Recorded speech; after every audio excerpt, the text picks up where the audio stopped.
Here. Alderman Salem. Here. Administrator Stolberg. Here. Mayor Cozy. Here. Attorney Boss. Here. Alderman Sykes. Here. Everybody join me for the Pledge of Allegiance. Pledge of allegiance To the flag of the United States of America and to the republic for which it stands, one nation, under God, indivisible, with liberty and justice for all.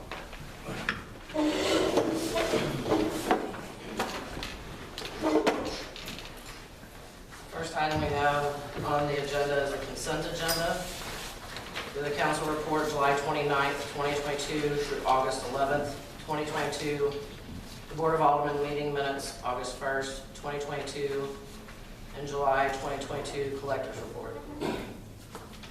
I make a motion we accept our consent agenda as presented. Second. Have roll call, please. Alderman Beeland. Aye. Alderman Sykes. Aye. Alderman Salem. Aye. Motion carries. Next, we have the Board of Aldermen appointment, which will not be happening this evening.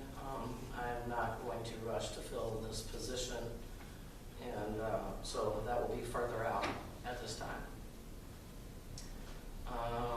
Next on the agenda is ordinance and resolution. Bill number 2022-26, an ordinance providing for the submission of a proposal to continue application and collection of a local sales tax on motor vehicles, trailers, boats, and outboard motors that were purchased from a source other than a licensed Missouri dealer to the qualified voters of the city of St. Clair for the approval at the November 8th, 2022 general election. Administrator Stolberg. This is something that came up back in it originated in 2012 with a lawsuit that basically a person sued the Department of Revenue because he bought a vehicle from out of state and was charged a local sales tax. And it came about that with this lawsuit and new legislation in 2014 that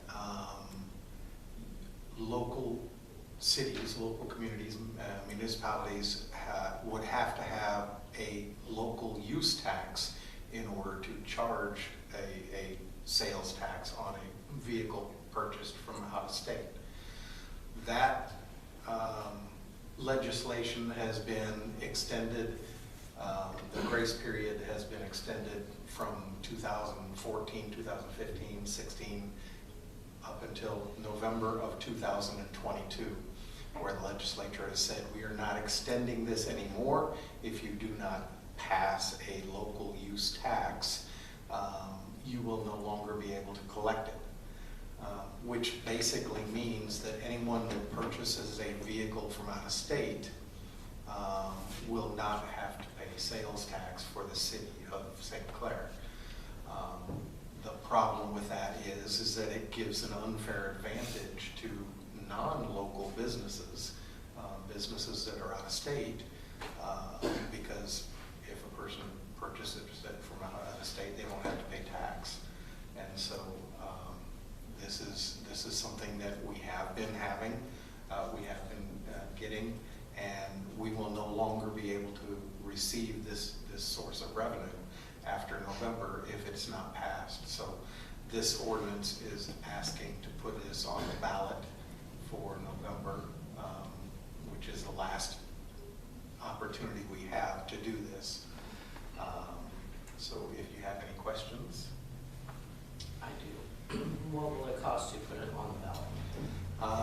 I have looked into that. Unfortunately, Tim Baker did not know, and the person that he has to collect it was not in the office.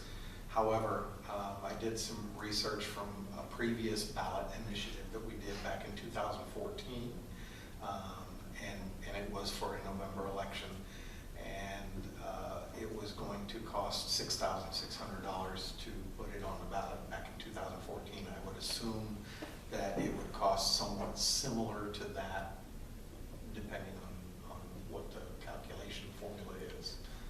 Yeah, 8 years ago, I'm curious. Yes. Inflation. But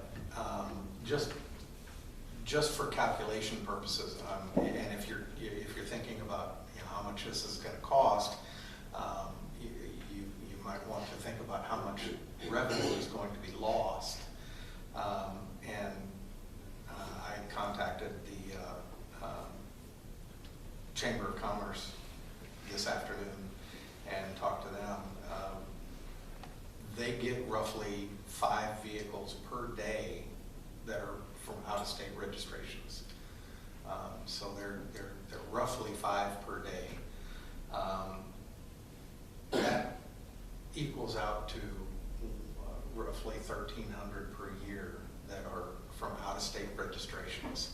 Now, if you took, and I just did a sales price estimate of $10,000 for, and $10,000 is actually a pretty cheap used vehicle.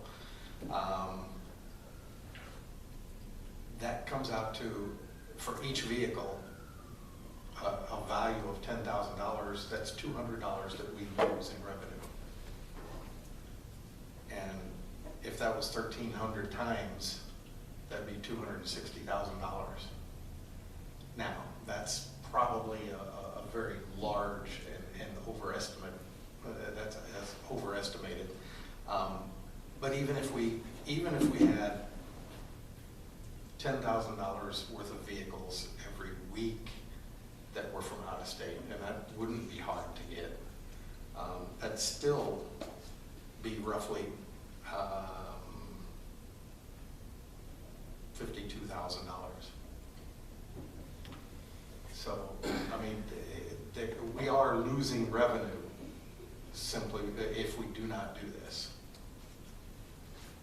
So I have a couple of things that have been just weighing on my mind as I've thought about this. So there's no way to know, and I verified this with the office, there's no way to know whether those titles are actually St. Clair city residents or not. Correct. Our license office has one of the best ratings and opinions, public opinions in the county. We service people from all over. So there's no way to know how many of those are actually St. Clair city residents. Right. I understand that they may have been paying it, but most of them, when they see it on the ballot, they're not going to realize that it was something they would have paid anyway.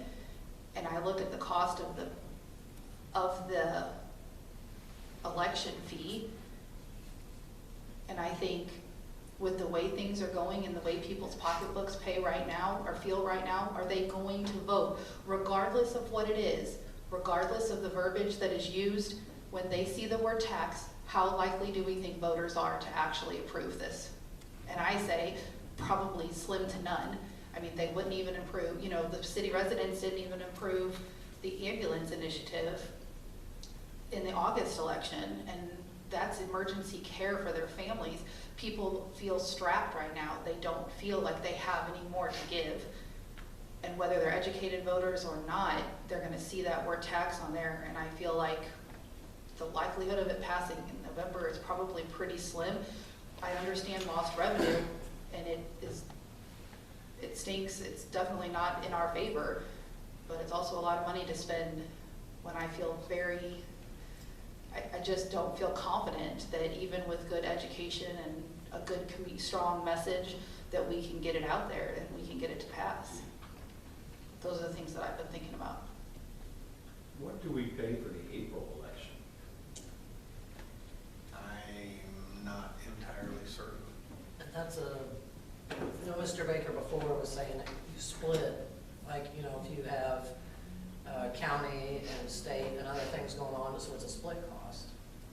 So, like August would have been the most expensive time to get in. And I thought, yeah, and I thought when I had talked to him originally about the August, because we didn't know what the use tax or bed tax or whatever, that it was going to be 8 to 10.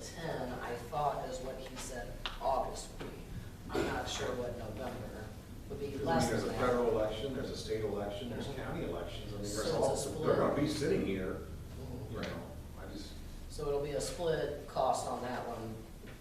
That's all I know is the highest one would have been August, which was 8 to 10, I believe, What is is, what he had told me, so it should be less than that.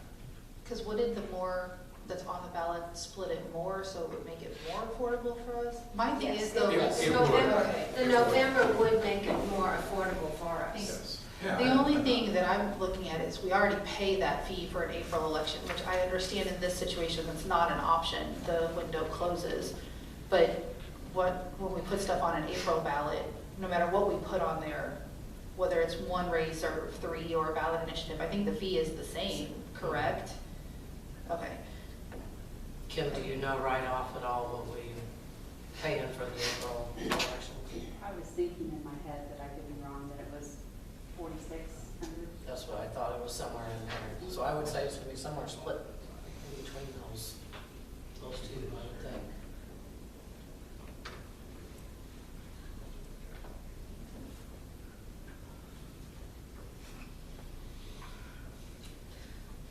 Well, having experience, I just want to say that there is no tracking system, and there never has been, as to how you can track your out-of-state versus in-state. And you brought a good point in the fact that we may do 5 a day, but that's not always city. Right. So I kind of, Chrissy and I talked, she's our office manager, we kind of went through it, and we tried to find our revenue for 21 and maybe just do a 10% average. And we weren't real successful with a lot of our figures, but we came closer to a 20,000 to possibly 25 on the upside. That we thought would be a little bit more realistic. That's a lot of money to lose, especially with prices of all of them going up side by side. It's becoming more popular. That's a lot to actually lose. Well, side-by-sides aren't the big cost factor. Right now, people are buying their cars online. They're going all over the place to get cars Right. because there aren't any. So we are experiencing a lot more out-of-state titles than we ever have, and I don't expect that to change. And just for a little bit more information, and granted, not all of these vehicles that are going to be licensed are going to be cars. Some are going to be boats, some are going to be trailers, and so the values will vary. But I just looked at an article that was written on July 22nd, 2022. The average price of a used car in America in July of 2022 is $33,341. That's a used car. The average price of a 13-year-old car is $18,000. But if That's you're trading in, you're only paying the tax on the difference. true. But cars are very expensive, and this is going to be a loss of revenue, is what I'm trying to get across. It is going to be a significant loss of revenue. What it all comes down to, it's either way, it's a gamble. We pay the Right. cost to put it on the ballot, to take that chance, but we can't force people to vote either which way. Right. Do you know, or do you have a plan on where from the budget you're going to pull the election cost? Is there money in the election budget to cover the cost? I believe this would probably put it over the budget, yes. But you don't know by how much right now? I'm not sure because I don't know what the cost of the election would be.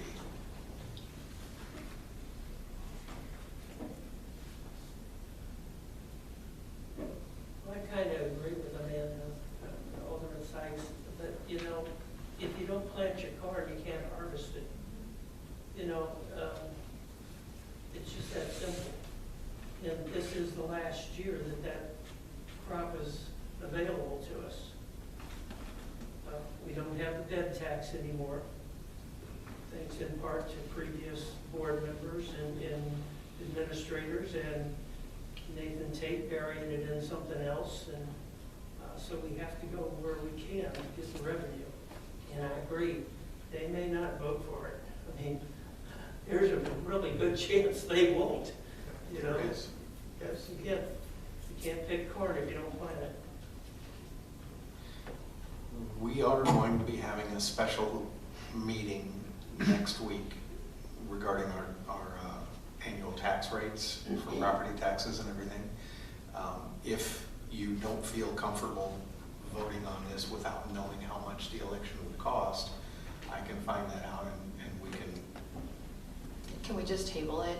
We'll just make a motion to table it and then do it next week. I think that would be, I think I'd feel a little bit better. What So about next week would be the very last opportunity. Right, but since Right. that meeting's already been published and posted, we have to meet anyway, so it gives us a little bit more time to get a few more facts in place. And something else I think we need to think about is if we're gonna move forward with this, you know, there's pretty specific laws and guidelines governing how we can get information and educate the public out there as far as the city, what the city can do, and then also what has to be done by a citizen-based committee.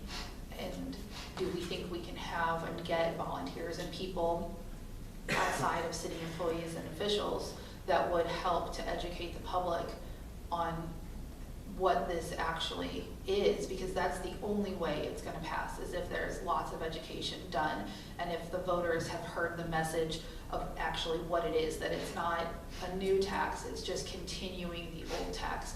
I think that is key in almost any type of ballot initiative. You have to get a message out there. So it's something in the next week to think about, maybe, you know, talk to people that we know that get involved in community, you know, commitments and such, because if we don't have that help behind this, we're limited on how, you know, how much we can do other than just word of mouth. Because if my memory serves me correctly, you know, the city can't print any type of printed information for explaining what it is, or at least it has to be pretty generic. It can't be in support or opposition, it can just be information. So we're definitely gonna need some help getting the community behind it, something to think about. Does this tax go into the general fund? Yes. Does it have to go into the general fund? Could it go into, say, one of the other funds? If you wrote the ordinance to specify it for a specific fund, I think you could, but I don't know.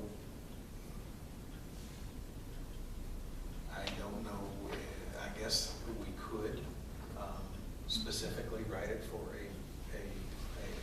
a fund